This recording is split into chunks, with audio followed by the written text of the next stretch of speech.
Each year, almost 500,000 Americans die from tobacco use according to NIDA. I know multiple tobacco users and you can only wonder what's going to happen to them. Tobacco products consist of cigarettes, cigars or pipes, and smokeless tobacco. Common nicknames for cigarettes are smokes, butts, or cigs. Common nicknames for smokeless tobacco are chew, dip, spit, or snuff.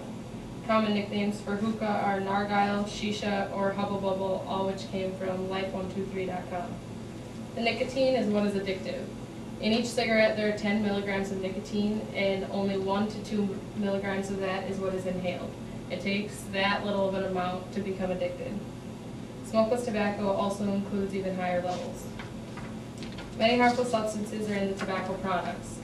We would never consider putting tar, carbon monoxide, or nitrosamines in our bodies, so why would we do it with tobacco? Now that we know what they are and why they're addictive and what's in them, we look at how they affect the user. Using tobacco has harmful effects on the body. The most common association is the addiction. Quit Smoking Nicotine says that within 10 seconds of using it, the nicotine reaches your brain. Over time, tolerance builds up and it takes more and more to satisfy your craving.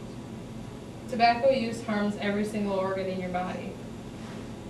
1 in 6 deaths in the United States is a result of tobacco use, making tobacco use more lethal than any other illegal drug in the United States. The user and bystanders also feel the uses of tobacco. People inhaling the secondhand smoke are affected just as much. American Cancer Society tells us secondhand smoke is the smoke coming from the cigar, cigarette, or the pipe, which is the side stream smoke. Smoke from the being exhaled is mainstream smoke. Inhaling it increases a person's risk by 25 to 30% of heart disease and 20 to 30% for lung cancer. Smoke breathed in can cause the same diseases that the smoker gets themselves. We can't forget that the bystanders are affected by the health-wise, but they can also be annoyed by it and not want to be around it. Smokeless tobacco has no direct effects on the users, which is the only positive thing about it. We know what tobacco products are and how they affect everyone. Everyone feels the effects. So I'm going to tell you a short story of the harsh consequences of smoking on a young man. Brian Curtis told us a story to try to help others. His head, bald from chemotherapy, lolls on a pillow. The bones of his cheeks and shoulders protrude under his skin. His eyes are open, but he cannot respond to his mother or his wife, who he married in the hospital room just weeks before doctors told him there was no more hope.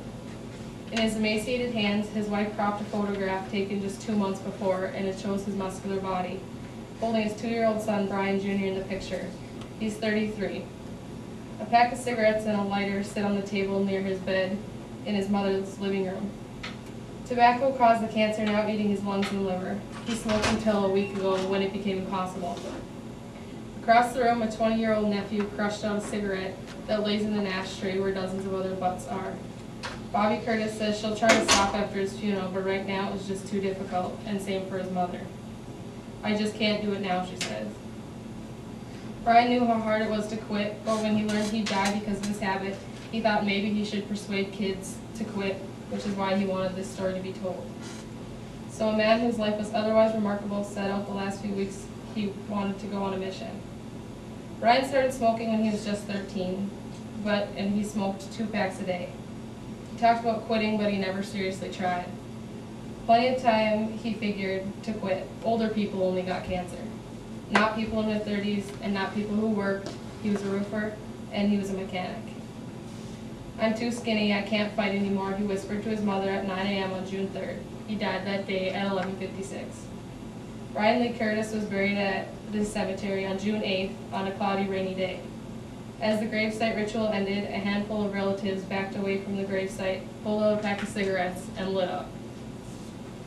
So with that story being told, let's make the smart decision and say no to tobacco use.